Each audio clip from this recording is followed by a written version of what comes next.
আমন্ত্রণ জানাচ্ছি দর্পণ টিভি 24 থেকে। প্রিয় দর্শক, চাটমোহর পাইলট বালিকা উচ্চ বিদ্যালয়ের অ্যাডহক কমিটির সভাপতি হলেন রুমা।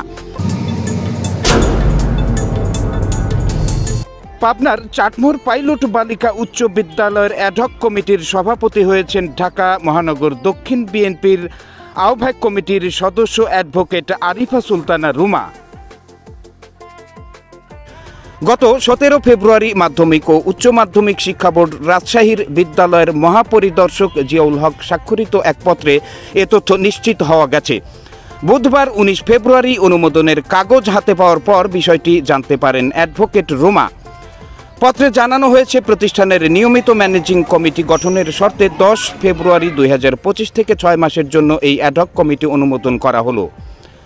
4 সদস্য বিশিষ্ট অ্যাডহক কমিটি হলো সভাপতি অ্যাডভোকেট আরিফা সুলতানা রুমা, সদস্য সচিব পদাধিকার বলে প্রধান শিক্ষক RKM আব্দুর রব মিয়া, অভিভাবক সদস্য মোহাম্মদ মাওলা বক্স ও শিক্ষক প্রতিনিধি সদস্য মোহাম্মদ আলতাব হোসেন। এক প্রতিক্রিয়ায় ছাত্রদল কেন্দ্রীয় সংসদের সাবেক সহ সাধারণ সম্পাদক ও ইডেন মহিলা কলেজ শাখা ছাত্রদলের সাবেক সিনিয়র যুগ্ম আহ্বায়ক অ্যাডভোকেট আরিফা সুলতানা রুমা বলেন, আমি চাটমোহর পাইলট বালিকা উচ্চ বিদ্যালয়ের সাবেক ছাত্রী। আমার স্কুল জীবন কেটেছে এখানে। সেই প্রিয় স্কুলের অ্যাডহক কমিটির সভাপতি হয়েছি। এটা আমার জন্য অনেক আনন্দের বিষয়। স্কুলটি নিয়ে আমার অনেক স্বপ্ন। যদি কখনো সুযোগ পাই, স্কুলের উন্নয়নে কাজ করে যাব।